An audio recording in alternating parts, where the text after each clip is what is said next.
What's going on, everybody? Welcome to the Dig It podcast. I'm your host, Drew Walsh, and today we got a nice quick segment where we're just going to attack a big question we've been getting from a lot of players, parents, and coaches.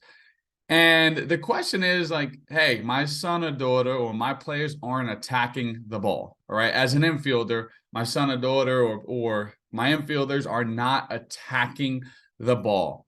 And this is an issue with a lot of youth players, a lot of youth infielders, and even as you move up the rankings, infielders still struggle to attack certain type of ground balls. And there's several different reasons why, but we're going to unpack a few different reasons that we think are the major causes of infielders not attacking baseballs, which is your job, right? Like your job is to collect outs, right? That's the standard. And then there's certain ways to go about that. So for us, the first thing we're going to discuss, you'll talk to parents.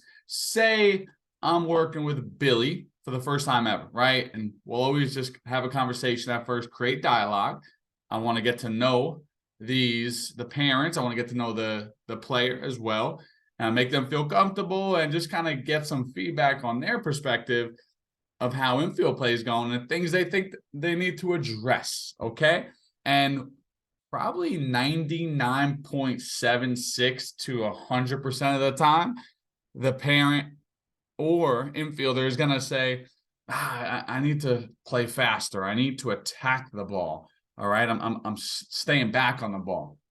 And that's incredibly common, right? Like we always hear that. And the first thing that comes to my mind and what we commonly see is the infielders are terrified to make a mistake. The infielder is terrified to miss the ground ball for several different reasons, whether that be, it just doesn't feel good making an error. Nobody likes to make errors. You don't want to let yourself, your team down, your coach down, your parents down, right? And you don't want to look a certain type of way. Understood? Like you don't want to miss the ground ball. We get that. But also there's other reasons why they don't understand that making mistakes, right? Like failing and making those errors is the only way you grow, right? Like that's the biggest barrier for an infielder to play faster, quote unquote, whatever faster means to you, is just to get over that hurdle of I'm gonna make mistakes, okay, and I just gotta go play the game and learn from it. I'm going to fail because the moment you're scared to fail, you lost already. Like you won't play infield play much, right? Like, or at least at a high level. And if you are scared, it's going to take away from your ability to play at your highest potential. So it's like, that's not serving me well. So I got to continue to put energy towards being aggressive and open to learning and making mistakes. So like when an infielder comes and the parent's like, they're just not attacking the ball. And then a kid misses the ball and then stares at a coach or stares at a parent, it's pretty telltale that they're terrified to make a mistake. And they're either looking away to a parent for like, oh my God, are they really mad? Are they upset? Right? Did I upset my parents because I made an error, which I don't want to do? Right? Or they're terrified, like they made a mistake and now they're like, I don't know what to do. And that's adversity to them, which is sure, that's fine. But I mean, if you're going to play this game, baseball or softball, like you got to take accountability, right? Like it's okay to make a mistake. Like it's fine. Like you made an error. It doesn't mean you're a bad person. Next.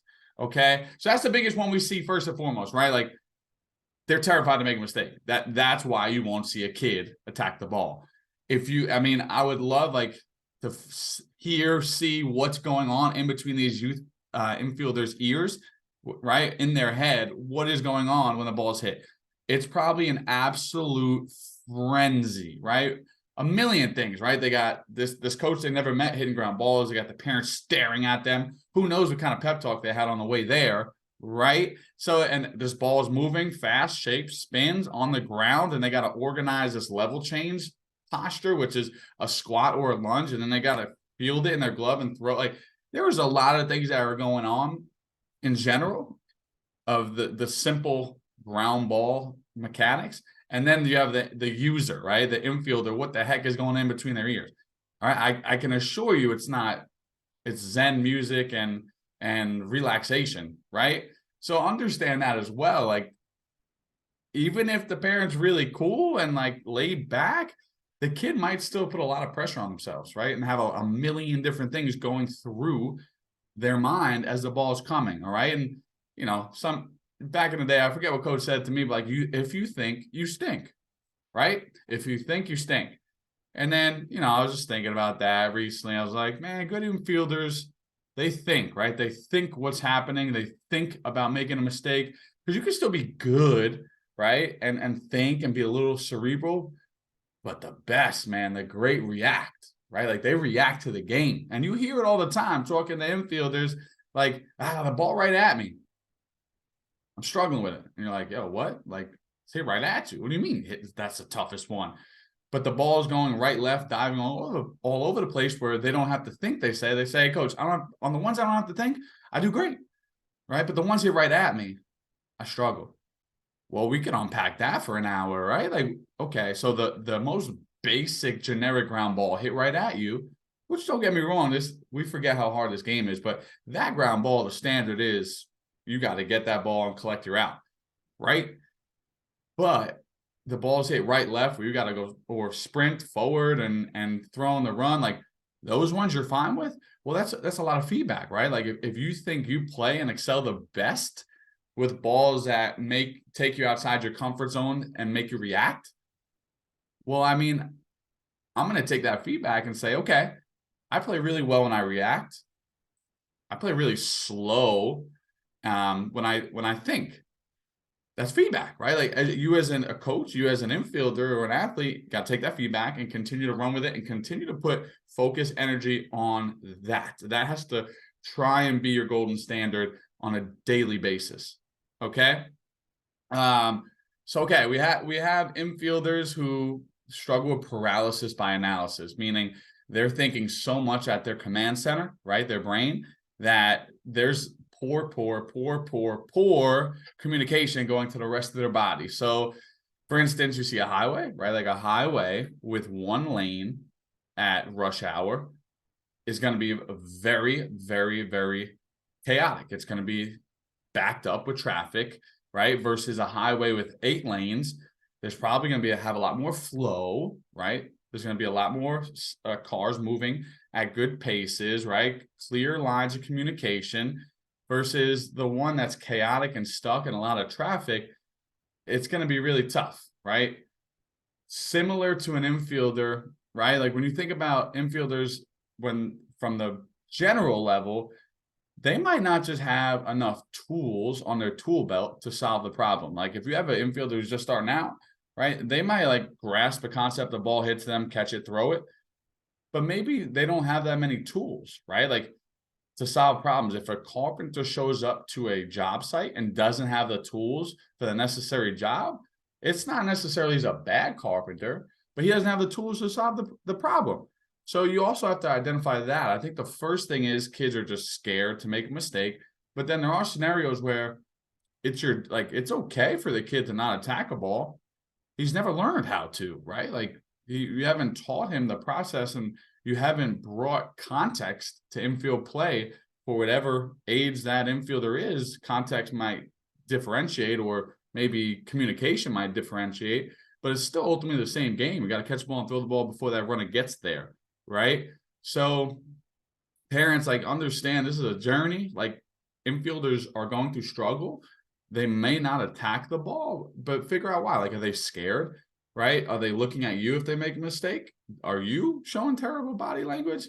Or are they're just so raw? Like, they have no tools on the tool belt yet, right? Like, they don't know how to attack the ball, meaning close the gap, read the ball with their eyes, see shape and spin, when to present their glove, how to present their glove, what's our last 2 steps to the ball, what's our post fielding direction action, how do we organize a throw, where does the throw begin, how do we learn from what the ball is doing within that throw, right? So, like, that is a lot. Like, those 7 things I just said, we could write a book on that. Like, there's a lot going on there. So understand where your infielder, athlete, son, daughter is at within that moment.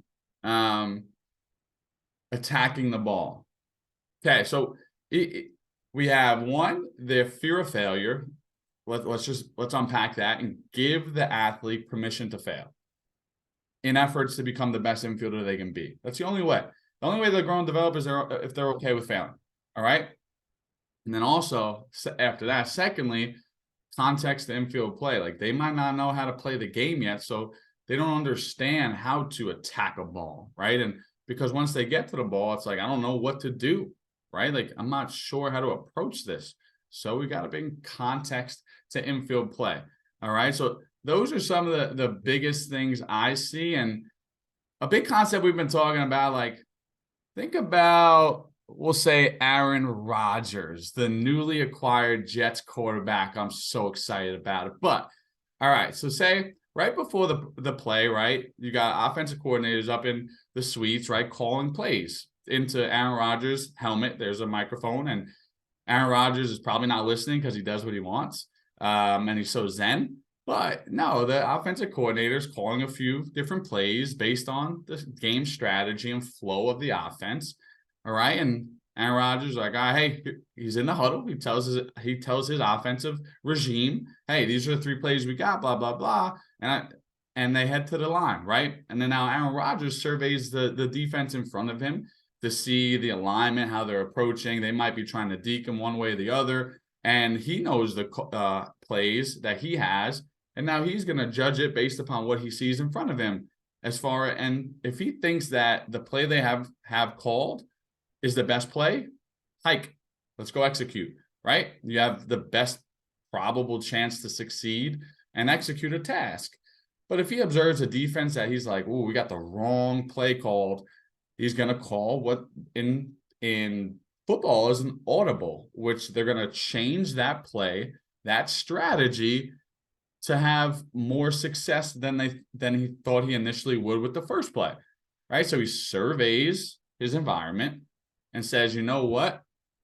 I don't like that play. Let's change it. That's an audible, and I think infielders could learn a lot from that strategy in the sense, man, like the ball's hit to you, right? And say it's hit straight at you, all right? And we're like, okay, medium pace, and we're going to go attack the ball, field it 2 hands. It's going to be great, right? But halfway down that line, right, you're attacking the ball and that ball kicks up, right? Because it hit something, or that was just a natural cadence or spin of the ball. We see so many infielders either not equipped to react and adjust, call an audible, or just because the initial play was, I'm going to field this ball with 2 hands, because that's what it was, my read off the bat. And it could have been the right read for an infielder to say, hey, ball's traveling medium pace, not much shape. All right, I'm 2 hands, right, left catch, go. But that's not always the case, right? So as that ball is traveling, if it bounces up, you got to be okay with reacting to the game, calling an audible, and going and killing the hop. We say kill the hop or feel the bounce. Get that short hop, because that's now the next best play. Some of the infielders just stick to the script, right? Like, hey, nah, man, like that ball was hit that ball was hit medium speed. I'm going 2 hands off the bat. I'm just staying there, because now what happens is the ball travels, it kicks up, all right? And now it's a completely new ground ball, different speed, shape, all right? And it's way different than what you previously judged it to be. So now you got A and B not on the same page, the ball and the infielder. And then that ball is probably going to hit the earth, and it's going to start working up, right? And we call that in-between hop. So the ball hits the earth, and it's working its way up towards the infielder's chest. It's a really challenging ground ball to be successful fielding. And then if you do field it, it disrupts the heck out of your throw, right? And we've all seen it, right? Infielders just panic, or chaotic throws disrupted. Like, it's not consistent. It's not smooth. Okay. So what happens now? Hopefully we collect the out. Great. But if not, right, likely the case, whose fault is it? You know, the infielder, it ain't their fault, right? It was the ball's fault, right? Like, I read this and it did something different, and then it hit me in my chest. No, like, we got to do a better job at educating our infielders and giving them permission to fail, to go explore better strategies to execute a task. So in that case, like, as soon as you see ball down, go, right? As soon as you see the ball traveling over the earth and it doesn't have much spin, but then kicks up or takes people say a bad hop. Like, I don't even know if it's a bad hop. It's just a hop. Go get it. Like, go get it. Go get it with one hand, work through the ball, set your feet, throw, or throw on the run. If you don't know how to, make a mental note and go work on it next week and practice. But, it's like, back to, we talked about a few podcasts ago about like taking accountability. Like, no, like, you made a really good read. Great job, Mike. But you got to be able to adjust and dance with the ball. And I think that's also another part, like the being creative. Like, it's okay to try new things and explore, right? So in a nutshell, we think there's several different reasons why infielders do not attack the ball. A is just you have a novice infielder and they're not equipped with the appropriate tools to solve that problem. Okay? Like, you're just raw and you got to be taught. It's okay. Another very common issue is you've been taught, but you're terrified to make a mistake because your coach gets mad at you, your parents get mad at you, or you're selfish and you don't want to make a mistake because you want to be perfect. You won't play this position for long if that's your approach. You want to be perfect. You got to understand, like, if I want to play infield for a long time, I got to fail my way to success. Like, I got to fail to grow, right? Like, if a flower grows, right, because it gets water, that's failure. Like, failing and making mistakes is you watering the plant so the plant can grow. You being terrified to make mistakes is not watering the plant, and I do not have to tell you what happens next, right? My wife does it all the time, right? We got poor plants out here not thriving. So love you, wife, love you, Lauren. What else? So mental, we got the mental side of not attacking the ball, right? We got the physical, like, you do not have enough skills yet. Go build and go grow. That's exciting. And we didn't talk necessarily about, the ball hits straight at you. A lot of kids struggle with, and they don't attack it maybe, but they also don't understand angles, right? To balls, internal clocks. Like, they see the ball traveling on the earth and they just let it travel to them. Like, that's playing defense. Okay. We play offense. Like, and I wish I said this earlier in the podcast. I'll say it now. We play offense. The game labels this a defensive position. Okay. That's great. But as far as our mindset and approach to infield play, we play offense. Okay. We play the game fast, physically and mentally, right? Like, we play the game fast, physically and mentally. We take risks. We're bold. We try and shrink the field. And our goal is to collect outs, and our goal is to build walls behind pitchers, okay, to get that pitcher right back into the dugout. Like, it's about, the standard is obviously to collect outs, but you got to get that pitcher back in the dugout as quick as possible. And if you don't play offense, you play defense, you're scared to make a mistake because of the reasons we mentioned earlier, or you just don't have an error on your stat sheet, you're selfish. Like, you're playing the game for you only. But if you're playing for your team and you're trying to get that pitcher back in the dugout as quick as you can, you got to take risks. You got to go explore new lanes. You got to get creative, all right? Because on the other side is greatness. On the other side is development and growth, okay? So as an infielder, you play offense. You play offense. You do not play defense. If you play defense, you are letting the game speed up. Okay, the game will speed up on you really quick. It's a really tough game to play then. Meaning, the ball, you don't attack it. You let the ball travel to you. You field the ball. As you let the ball travel to you, homeboy's running down or homegirl's running down first baseline fast. So they're continuing to make progress down first. You're not. You pick the ball up and it's a chaotic throw. No. The runner's not fast, right? It's not the runner's problem. You didn't move, right? Like, you didn't attack the ball and pick it up on your way to first. Like, I don't want to hear that's the fastest runner on the team. Anyone could be the fastest runner on a team. If you don't move to the ball, right, they'll get down the line pretty fast. So that's just a mindset with our infielders, man. We play offense. Always play offense, fail fast, learn next. Okay.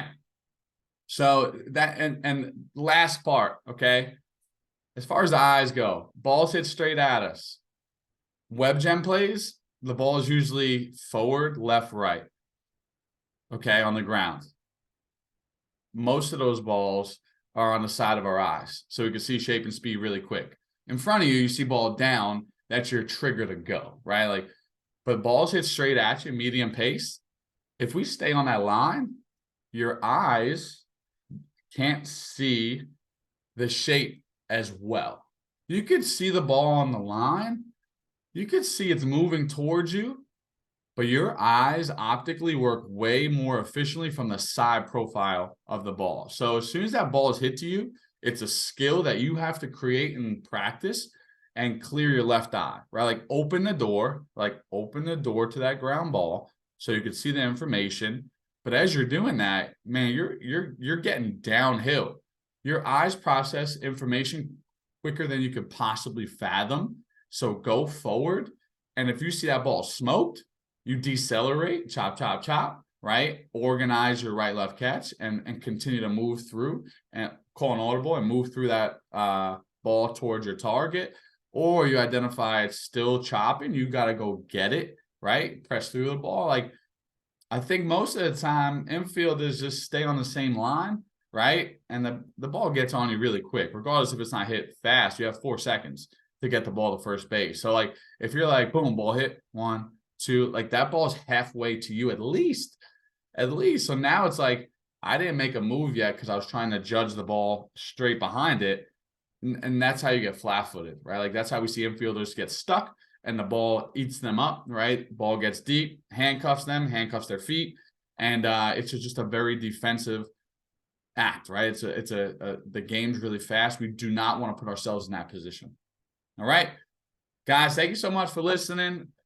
Keep reaching out with questions. This helps me kind of get a gauge on what we want to address within the podcast. And we got a lot of awesome guests lined up, but we'll also chime in here on a week-to-week basis or every other week with, if you have a ton of questions, guys, just reach out. Like, hey, this is going on. I'm seeing this. What do you think? And we'll do our best job to answer it with clarity.